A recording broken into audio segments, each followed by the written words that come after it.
Hello from Chelsea. My name is Allison Green, Manager of Public Programs for the Art Students League of New York. Welcome today to a very special edition of League Talks. Today we are at the Easton Foundation, which is dedicated to preserving the legacy of distinguished fine artist Louise Bourgeois. During her prolific career in New York City, Louise Bourgeois studied at the Art Students League. We are about to speak to two experts, Maggie Wright and Sewon Kang, who will walk us through some of the exciting materials from the Louise Bourgeois Archive from her time at the League. Let's head inside.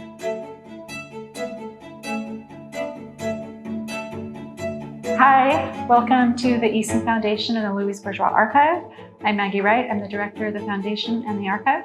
I'm Sewon Kang. I'm the archivist here. We both came from slightly different backgrounds, but I started working in the archive in 2009, specifically with Louise's writings, started cataloging them, and it sort of evolved from there. And previously I worked on the catalog raisonné of Bourgeois' prints and books at the MoMA. Anyway, welcome. We're going to show you a lot of material from the archive, especially related to the Art Students League. The archive sort of began when Louise died in 2010. At that time, she bequeathed this building, which we purchased in 2009, and her house next door to the Easton Foundation. And since then, we've been actively cataloging her writings and restoring the house. Louise left an extremely vast archive. So we have diaries from 1923, when she's about 12 years old, all the way to 2005, 2006. She died in 2010, so she's in her late 90s by the end of the archive holdings. She kept everything. We have gas receipts from her first apartment in Paris. We have all of her student IDs, her passports, correspondence, an incredible trove of what we call the Psychoanalytic Writings, which were the subject of an exhibition last year at the Jewish Museum. These are hundreds of loose sheet writings she wrote while undergoing psychoanalysis from about 1951-52 intensely to about 65-66. So there's just a wealth of material for researchers and scholars. So our job is to catalog and archive every piece of paper, every, Maggie mentioned, receipt, and make that information available to curators, scholars, writers. And we work with them very intensely on all of the publications and the exhibitions, sometimes even magazine articles we're fact-checking and correcting.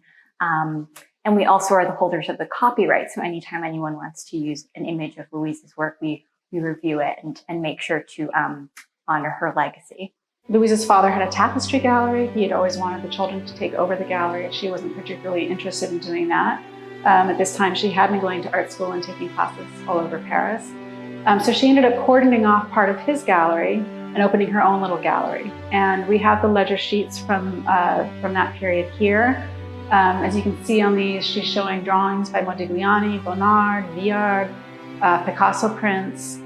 And this is really how she meets Robert Goldwater. The story goes that she had a series of Toulouse-Lautrec prints in the window of her gallery. And he was walking by and saw them in the window, came up, struck a conversation with her. I think this is August 24th. Invites her to lunch. They are married on September 12th, and she lands in New York on October 12th. So within 6 weeks, her life completely changed. I think she saw in Robert sort of an escape hatch, a way to kind of get out of the family dynamics and the situation in France. She often said she was an American artist. She considered all of her mature work was made in the United States. And she often even said that she probably would not have become an artist had she stayed in France. So I think that meeting this American art historian, also a very interesting person in all this, Robert Goldwater, sort of changed her trajectory completely and gave her the opportunity to really express herself and do what she ended up doing. So we know that Louise lands here on October 12th. She's just taken a boat. 1938. 1938, yes. October 12th, 1938. And she's just taken a boat across the ocean from France. So it was a big sort of leap of faith for her to take this 2-week boat trip and not really know where she was going to land. New York was very frenzied, very different from Paris. We have a lot of really fantastic quotes from the letters. This one's great. from 38, right when she gets here. So she writes to her father, "The city is such a wonder. It's beyond anything one can imagine back at home. The scale and the speed of everything leaves you a bit dizzy." And she writes her father a lot in those early days because she's probably really missing him. This is kind of a long one. "Yesterday we went to see a show on Broadway. Quite good. And when we came out, we walked along the avenue which had so many lights. It was loud, seething with people. It's quite a sight, both wonderful and puzzling. One wonders if it's a vision of hell or paradise. There's something in the city that is quite difficult to get used to. The frenetic pace, the intense energy, and all over the city, the crowds in the streets are dense, heavy, like the stream of a river, moving in waves, their faces worried and pretty harsh. People look like they're in a constant struggle for their livelihood. You can just read it on their tensed faces, in their rapid walk. There are no flaneurs here, no tourists, no wanderers. Everybody's running and keeping an eye on the next person. An interesting aspect, if you will, but those who arrive empty-handed and don't know anybody must be quite miserable."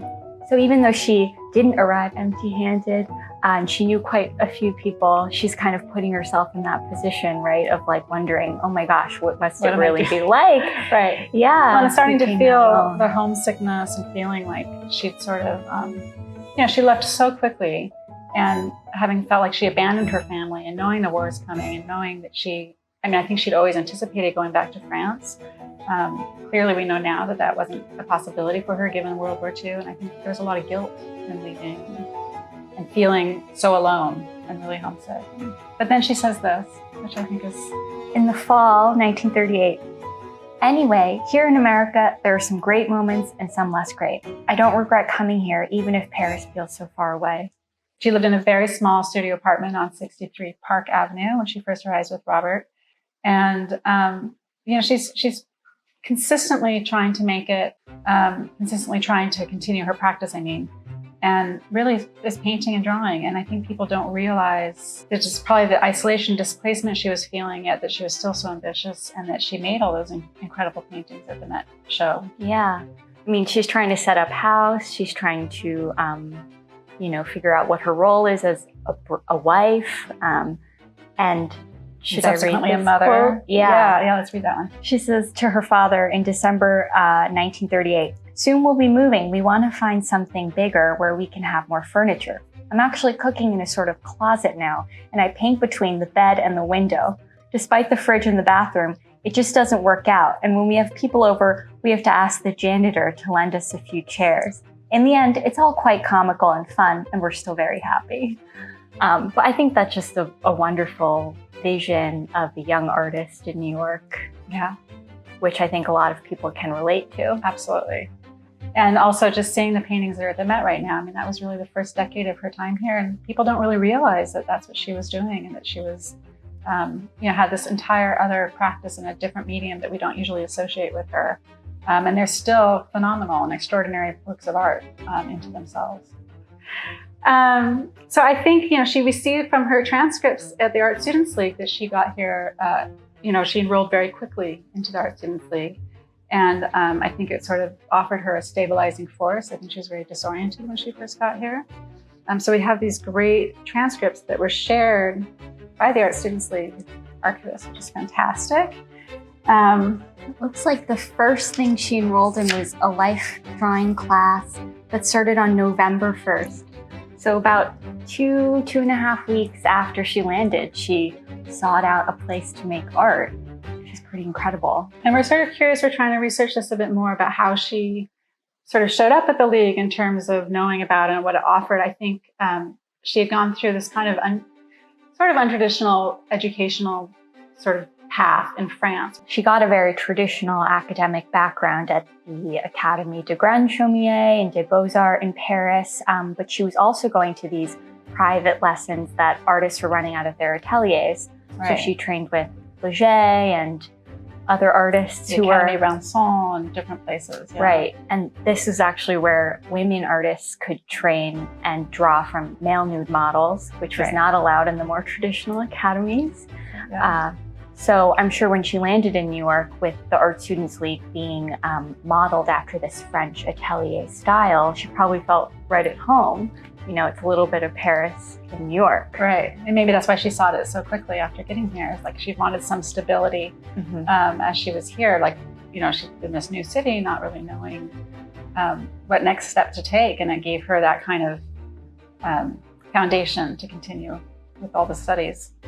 As we said, she hadn't really had a degree of any specific school or anything in France. She'd really been, all over the place. Right. And Leger, interesting, she, in one of her letters, I think, to Colette Richarm, she says that Leger will be here in New York. I think she's also, at this time, a lot of European artists are coming here. It's a little bit before the real exodus with World War II, that she's expecting to meet a lot of people here, which is some of her letters and her first reflections of being in New York are so interesting for that. And especially her first impressions of the city. She writes on January 4th, 1939, "My dear Colette, your last letter gave me enormous pleasure, and I'm pleased that you're working so hard." She was also an artist. "I get the impression that in painting, we've moved off in very different directions since we first met in the studio, and I think our directions suit our ideas pretty well. I'm sending you some photographs, unfortunately, not of things I've made, but by the painter who monitors and guides the group that I'm working with. And we think this is probably about Wittlichil, right. Because she saw him at the Art Students League just the day before, on February 3rd, 1939. Right, it's great, of course, to have all the diaries and all her history and all her appointments, because you can kind of follow her trajectory through these. You can piece all the... It's like a big puzzle. So very interesting for us to find that she came here so quickly enrolled. We think that she may have known of Wittlichil, Václav Wittlichil, through Robert Goldwater. Robert Goldwater ends up starting to teach in Queen's College in 39, is that right? Yeah, in January 39. So they must have known each other a little bit before that. And maybe that's how she was in touch with the League. But yeah, within two and a half weeks, she showed up there. We actually even have some diary entries of her first visits. So the earliest record of her having met with Wittlichil is in November, on November 30th. And then again, the day after. We don't really know what she was up to on those days. Sometimes it seems like she was just meeting her friend, Wittlichil. Sometimes her husband's notes are in her diaries. They have meetings, like that's definitely Goldwater's handwriting. She was also taking printmaking with Will Barnett, who is known for being this master lithographer. And I think in a 1993 interview, Barnett says to one of the preeminent scholars on Bourgeois, especially on her prints, Deborah Y., he said, like, only the most well-trained students were allowed to print their own stones. And so Bourgeois was not very good at lithography. She didn't like lithography, actually. Yeah. It wasn't as, aggressive, she said, because you couldn't dig into the plate as well as you could with etchings and intaglio. The sculptural quality of it was not there. There is one lithograph that survives from that period that was actually just in the Art Students League exhibition last spring. So it's kind of an amazing stairway scene, which is interesting. I can show you a picture of that too. And some drawings. We have a lot of drawings from very early on. I think the earliest we have is from 1938, December 38, when she's really first taking these life drawing classes with Wittlichil. So quite interesting. And later in the year, on June 11th, 1939, she writes to Colette, "I've carried on with my own painting, but at the same time, I've been making colored woodcuts with several plates and etchings to provide myself with discipline.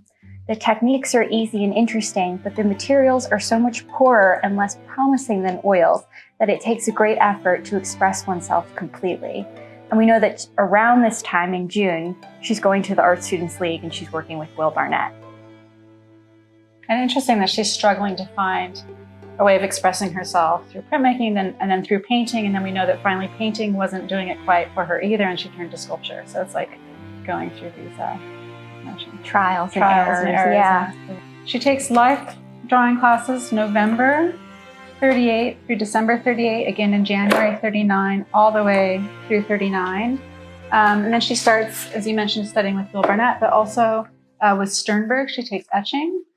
She first took etching actually in France, just a class. I think she took wood engraving and etching and engraving, and then ended up here and really tried etching. And this leads to her, real embrace of that medium. She ends up going to the art students. Atelier 17 later in the 40s, around 1946, and doing this really seminal book called He Disappeared into Complete Silence. So I think her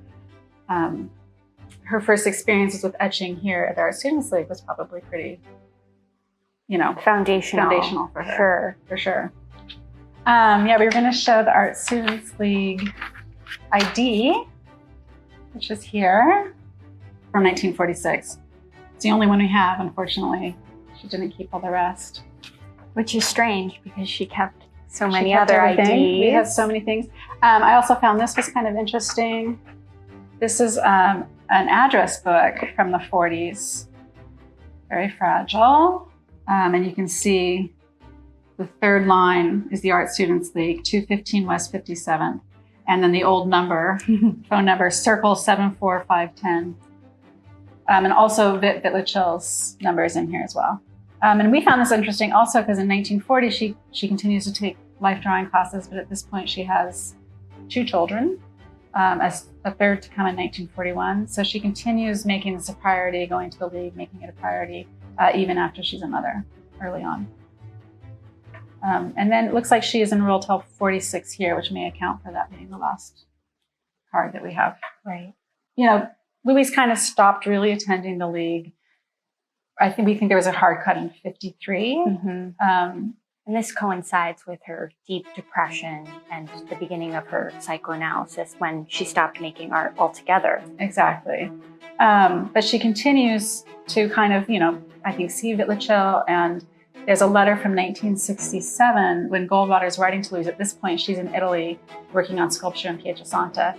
And he writes this wonderful thing about Vitlichill. They run into Vitlichill with his wife and daughter, who's now an architect. And he says, "It is wonderful and sweet as always. All he could talk about was how wonderful the Picasso show is and how fantastic a man and artist. In pure admiration and with no envy. There are few people like this." So that was 1967. I mean, over a decade after she stopped attending the league. So again, continuing her thing. So you can see Louise wrote on a lot of different kinds of formats of the diaries. This one is from 38. This is the year she comes to New York. Very beautiful Bon Marché French diary. And then the next year, a little more staid with the 1939 diary. And then in 40, she starts using these desk aids, and she really continues with that format almost to the end of her life. They obviously change color and style with the decade, but depending on which decade she's in and which year she's in, really determines how much she's writing, what she's writing about, what kinds of material she's writing. I like this note that she says, "Bad day at the league." Bad day at the league. When on the 7th, she attends a lecture at the league. J.B. Newman, I think, was a big Paul Klee scholar. Yeah, lecture on clay at the league. So again, actively, she was really actively going to lectures, and beyond the classes, she was going and socializing. And during this time, also, she's really drawing and painting. She's not really doing her sculpture until 1946. And I also find it interesting that she stops going to the league so significantly or so full time at the time she starts making her sculptures on the roof. So prior to this, from 38 when she arrives to 45, 46, she's primarily doing paintings and drawings. So the show at the Metropolitan Museum is all of the paintings, which she's doing while she's actively at the league. Sculpture seems more of a solo journey for her. Yeah, up on the roof. Anyway, so looking at the Metropolitan Museums, the paintings that are there will be really fascinating in terms of her motifs and iconography that she's developing at this time. I think you can see that in some of the drawings as well, in the prints, early prints. Actually, in sort of dialogue with these paintings at the Met, there were the 2 first shows that Louise had in New York, which her first 2 solo shows ever were painting shows. And there was one in 1945 at Bertha Schaefer Gallery, and then one in 1947, the Norlist. So I was going to show you this too. And I think this kind of interestingly might tie into Kuniyoshi a little bit in terms of, because she did take painting with him. So this is from the 1947 exhibition. And this one is wonderful. It still has the little tag saying when the opening is, October 28th, 1947. And this is really when that iconic femme maison motif first appears. So yeah, she was taking painting with Kuniyoshi. Life painting, drawing, and sculpture. In 1939.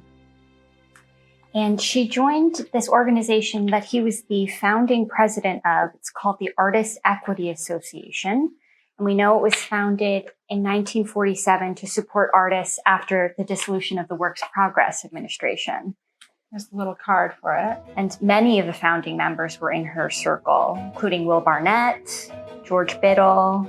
Was Nevelson on there too, with the Artists' Equity Association? Yes, Nevelson too.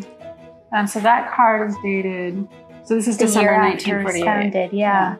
And then in 1950, she had stopped going so steadily, as we mentioned, because she had sort of turned more to sculpture at that time in the late 40s. But in 1950, the Met organized a national juried exhibition called American Painting Today, 1950.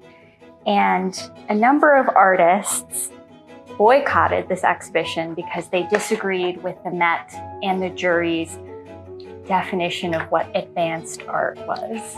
Basically, they thought they were too old-fashioned and they weren't embracing enough of avant-garde abstract expressionist practice that were popular at the time, or that were coming to the fore at the time in the New York school. And she was one of the supporting sculptors who signed this letter because it was a painting show. And at that point, she had self-identified as a sculptor.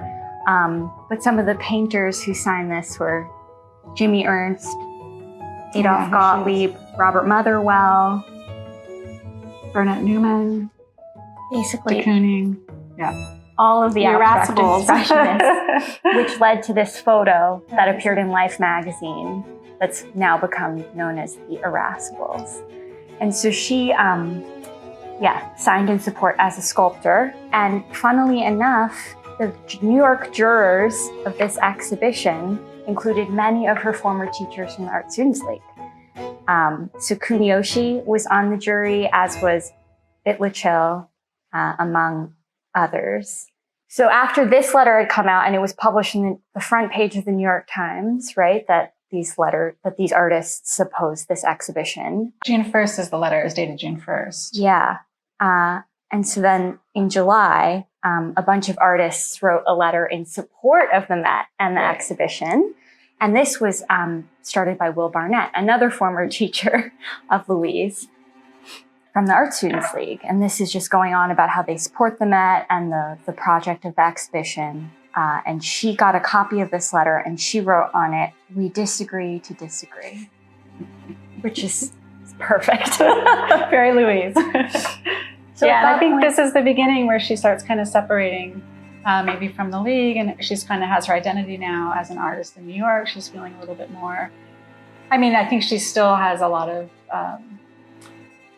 instability as an artist. I mean, a lot of her personage sculptures really reflect her psychological vulnerability at the time, but I think she's kind of coming out of this painting zone, coming out of this moment with the league where she felt like she had a home and kind of a stable place, and she's sort of going on her own and taking actually an opposite stance to a lot of the league teachers at this point, which is kind of fascinating to see then that she turns to a completely different medium and she's really sort of going on her own path at that point. But I think she liked being very provocative. You know, she liked getting a reaction out of people. But throughout, even what we know of her education in the 30s in Paris, she is constantly writing about her teachers.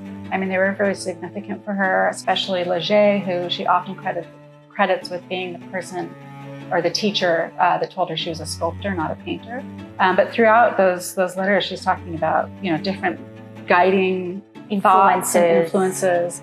And I think that's another reason why she probably appreciated the League so much, is that she had Bitlichil, which all of a sudden became another figure for her that kind of continued that conversation from France, having a person there that was kind of a stabilizing force in her education and in her practice while she's trying to get her sea legs here.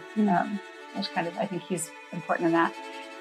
It's been really fascinating for us to do all this research, I think. We've found out a lot ourselves about the role that the art students played for Louise. And there's so much research more to be done, I think, finding out these relationships and everything. But we hope you enjoyed what we found, and thank you very much for watching. And we'll leave you with this. She wrote, on March 18th, 1947, "Even though I'm French, I cannot think of one of these pictures being painted in France. Every one of them is American, from New York. I love this city, its clear-cut look, its sky, its buildings, and its scientific, cruel, romantic quality."